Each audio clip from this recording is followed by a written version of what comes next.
Tiga alasan ini mengapa menjadi tegas itu harus. Sering kan dipinjam duitnya tapi nggak dibalikin?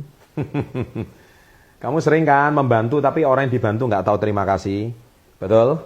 Selamat, video ini saya buat untuk Anda. Anda memang orang yang sangat baik. Anda memang orang yang sering diperalat. Ya, termasuk Anda yang kaum-kaum bucin, budak cinta. Diperalat terus ya. Nah, akhirnya ujung-ujungnya tidak ke pernikahan tapi malah dinikahi orang lain. Nah, selesai. Inilah video yang memang saya buat tujuannya untuk Anda. Karena Anda sering diinjak-injak orang lain. Nah, inilah 3 alasan mengapa Anda harus menjadi tegas.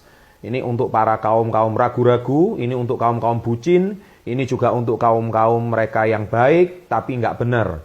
Ya, karena baik belum tentu benar. Tapi kalau benar, pasti baik.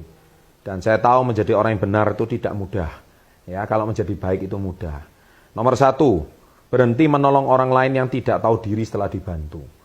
Anda setiap hari nganter dia, setiap hari menafkahi dia, nyantuni dia, ya kan? Kemudian pinjam duitnya. Kalau makan Anda terus yang bayarin, nggak pernah Anda yang dibayarin. Nah, ini berarti tipikal manusia yang, loh Pak, itu kan namanya menjadi orang yang ikhlas Pak. Saya kan mencintai dia apa adanya. Saya akan mengasihi dia apa adanya. Setuju? Setuju. Tapi tahukah Anda ada sebuah cerita yang mungkin bisa menjadi analogi bagi Anda? Ada seorang nelayan yang mana dia setiap hari itu mengail, memancing ikan. Tapi apa yang terjadi? Suatu hari dia dapat ikan yang banyak, tapi seluruh isi desanya akhirnya setiap hari cuman mengandalkan dia untuk dapat santunan makan ikan. Setiap hari makan ikan, pagi, siang, malam, makan ikan terus. Tahu apa yang terjadi? Yang terjadi adalah satu, yaitu ikannya setiap kali dia memancing pulang, semua satu desanya tergantung sama dia untuk dia dapat ikan. Akhirnya seluruh isi desa menjadi pemalas, tidak mau bekerja, tapi dia cuma menunggu seorang nelayan ini untuk membawakan ikan untuk mereka. Dan celakanya lagi, seluruh isi desa itu juga isinya orang-orang yang sudah berkeluarga. Sang kepala rumah tangga, suami, istri, semuanya tergantung sama nelayan ini. Ya, nelayan ini bisa disebut kakak, bisa disebut saudara, yang mana dia baik hati, selalu berbagi ikannya. Yang asalnya ikan itu tujuannya hanya untuk istri dan anaknya, giliran tetangga-tetangganya meminta dia ikan.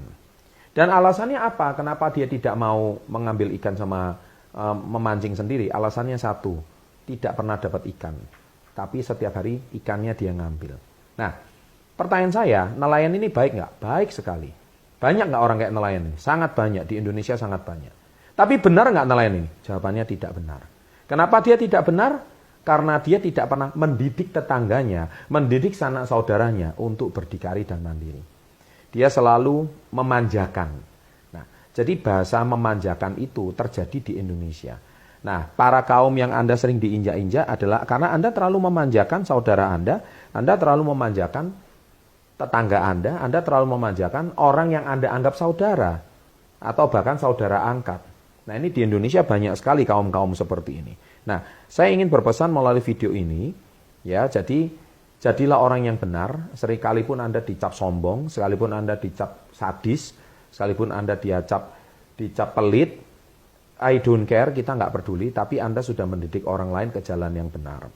Nah, yang kedua, berhenti dahulukan orang lain, dahulukan dulu, terlebih dulu kamu dan keluargamu. Kalau orang tua kamu aja masih kekurangan, anak istri aja masih kekurangan, buat apa Anda nyantuni dan menafkahi keluarganya orang lain? Anda mau jadi sinterklas atau apa? Itu sudah jelas nggak mungkin. Oleh sebab itu, Anda harus berani tegas dalam hidup Anda untuk mereka itu harus hidup berdikari dan mandiri. Nah, yang ketiga, jangan merasa jahat karena pada dasarnya kamu bisa membantu orang sesuai kapasitasmu. Bukan berarti kamu tidak mau sama sekali membantu orang. Saya pernah membuat kontennya, bagaimana kalau orang itu tidak mau bayar uang yang kamu pinjam. Ya, kamu pinjamkan uang tapi dia nggak mau mengembalikan. Nah, ini yang sering kali terjadi. Maksudnya apa? Jangan merasa jahat, pada dasarnya kamu bisa membantu orang sesuai kapasitasmu. Ingat, ada kata sesuai kapasitasmu. Seringkali kalau kita punya uang 500.000, tetangga butuh 500.000, kita pinjamkan semua 500.000. Akhirnya Anda yang susah sendiri. Ketika anak Anda mau sekolah, butuh biaya, apalagi sekarang sekolah online, butuh gadget, Anda nggak punya uang karena uangnya belum dibalikin tetangga. Gitu. Terus Anda dipinjam lagi sama saudara. Nah, saudara mengaku kasihan, susah, anaknya masih kecil. Anda punya uang 1 juta, habis semua 1 juta. Nah, menurut saya itu adalah kesalahan fatal yang terjadi pada diri kamu. Yaitu apa? Kamu seringkali diinjak-injak orang lain, tetapi kamu sendiri tidak pernah memikirkan. Dan kamu tidak tegas dengan dirimu. Loh Pak, tapi dia kasihan Pak. Saya setuju dia kasihan. Tapi sekali lagi, sampai kapan Anda mau menyantuni dia?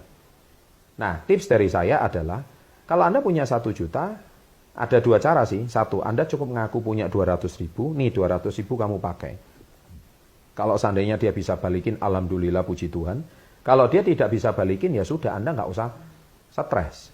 Nah, cara yang kedua, titipkan semua uang itu kepada istri Anda.